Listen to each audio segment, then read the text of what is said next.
Ousking, l'homme, Yo, il est devenu français, Francica. Comment ça va, mon frère? comment ça va, Tigan? C'était un réel plaisir de savoir que tu t'es retrouvé du côté de la France. Après un long bourobara en Afrique, là, toujours, Ousking est dans ça, il est dans ça, toujours dans ce combat. Tu sais, c'est un combat qui n'est pas du tout facile. On t'avait vu prendre ta valise, sortir de la Guinée comme un refusé. Et puis, tu t'es retrouvé du côté de la Guinée-Bissau. Paf, on entend il est en Côte d'Ivoire. Et maintenant, la bonne nouvelle, tu te retrouves du côté de la France. Alors, qu'est-ce qui s'est passé? Comment tout cela est arrivé? C'est la planification avant tout, mais aussi grâce à Dieu, la sérénité, la loyauté et la concentration. À la base, comme je vous ai toujours dit, lorsqu'on est fidèle à ses convictions, lorsqu'on est sincère, Dieu même, Dieu même nous montre la route du succès. Donc, comme vous-même vous l'avez dit ici, j'ai fait tous ces parcours. Ça n'a pas été facile, c'était vraiment compliqué pour moi. Mais aujourd'hui, voilà, je me retrouve en France.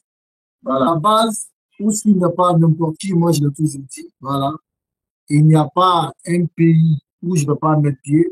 Mais c'est difficile que les gens comprennent ça parce que quand on m'a dit en Guinée, on m'a dit que non, il fait tout ce combat-là, oui, pour que l'IFDZ va l'aider, ou voilà, pour être en Europe.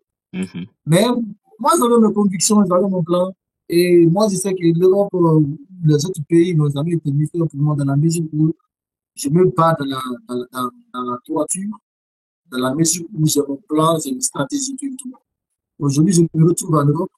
En tout cas, c'est par la grâce de Dieu et voilà, les bonnes personnes autour de moi. Et il faut préciser, c'est pourquoi j'ai toujours dit aux gens, il faut éviter les préjugés sur des personnes. Dire que tel est comme ça, tel est comme ça. Et ce qui est plus magnifique dans tout ça, parce que moi je le sais, mais c'est une discrédition, tu es parti en France légalement, et ce qui fait aussi le plaisir, pas pour aller demander de l'asile ou quoi que ce soit. Non. Tes papiers, tout est OK. Et une résidence de 10 ans, franchement, c'est une grande chance. C'est pour dire aux gens, restons justes, restons honnêtes. J'étais toujours dit au King, ne baisse pas les bras. C'est vrai, c'est dur, mais Dieu viendra. Et quand Dieu vient là, quand il vient dans la vie d'une personne là, ça change fait. Moi, dans le document, il n'y a aucun document politique dedans. Il n'y a pas d'asile, il n'y a absolument rien de politique dans le document. Voilà, il faut vraiment faire savoir ça au peuple de Guinée et à tout le monde. Voilà, qu'on ne mène pas à cette lutte-là. L'objectif n'était pas pour venir ici, pour se faire de l'argent. Sinon, on allait se rallier avec ce système.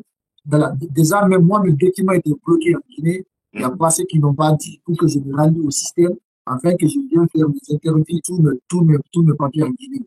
Mais j'ai dit que non, s'il s'agit de me rallier à ce système, je peux faire perdre ces documents. En tout cas, je ne vais pas me rabaisser à ce point. J'ai dit et je vais le faire.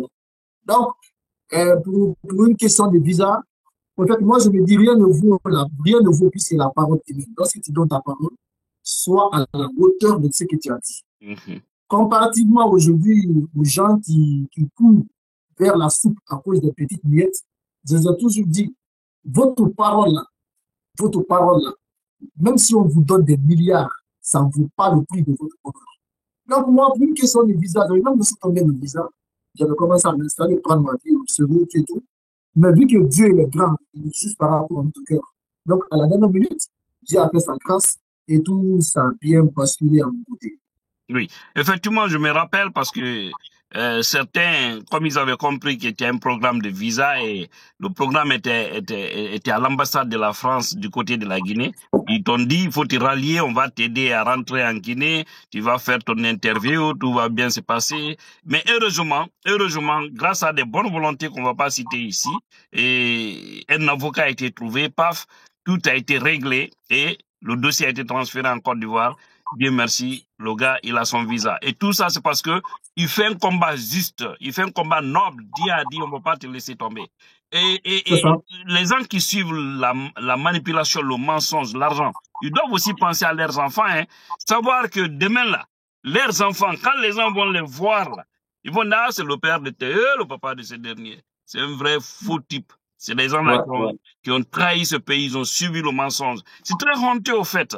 Et quand tu es dans la vérité, même si tu n'as rien, partout où tu passes, tu deviens une icône. Partout où tes enfants passent, les gens seront fiers d'eux. Il faut penser aussi à ça. Et précisons, c'est le lien de ta nouvelle page qui est au niveau du titre de la vidéo. Il y a le lien là-bas.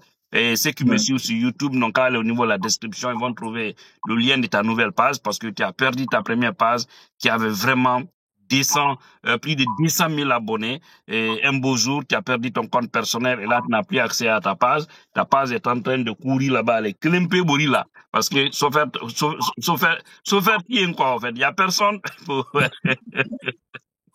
piloter la page. C'est un véhicule sans chauffeur. Franchement, aussi, et alors, aujourd'hui, tu es du côté de la France. Ça veut dire que le combat, c'est fini?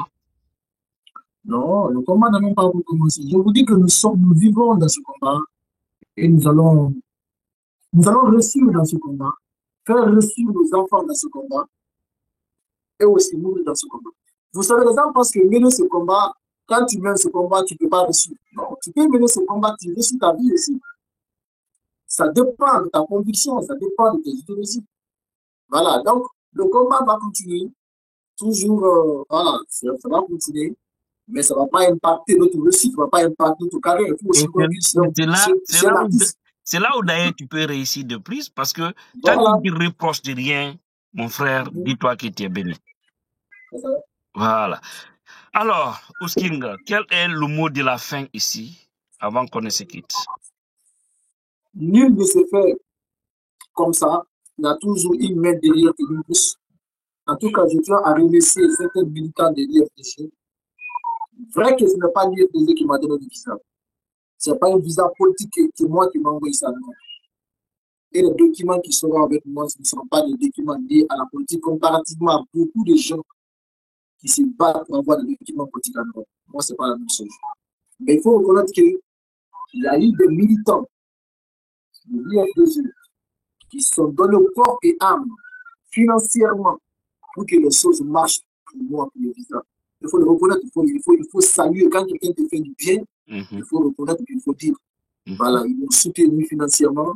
Ils ont pris un avocat pour moi pour que le visa, les documents puissent quitter de la Guinée. Oui, pour qu'on puisse transférer en Côte d'Ivoire pour ta propre sécurité. Voilà, voilà. Donc, et puis aussi, ils étaient là, dans le meilleur comme dans le pire, à me donner de la force morale pour que je puisse tenir debout. En tout cas, ils m'ont montré que l'IFDC, c'est une famille.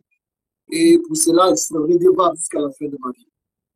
Oui, c'est ça, Ouski. Merci pour cette reconnaissance. Au fait, l'IFDC, son nom, c'est la vérité. C'est-à-dire, toute personne qu'on voit qui est dans la logique de la vérité, on ne cherche pas à savoir tu es militant ou pas, on collabore avec toi. Parce que notre objectif, c'est comment faire sortir la Guinée dans ces mensonges, dans ces manipulations, dans tout ce qui se passe aujourd'hui. Nous ne méritons pas notre sort en Guinée.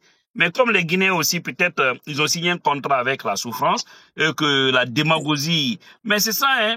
Franchement, c'est comme s'il y a un contrat qui lie entre le Guinéen et la souffrance. Sinon, un tel pays, avec des dirigeants vagabonds comme ça, il faut les combattre. Il faut les faire partir. Laisser la place à ceux-là qui méritent pour donner du bonheur au peuple. Les gens souffrent, mais ils cautionnent. Ils préfèrent des miettes au détriment de l'intérêt général. Alors, le combat continue et à bientôt, Sking. Et merci surtout. À bientôt et merci beaucoup, qui garde la puissance. Ouais.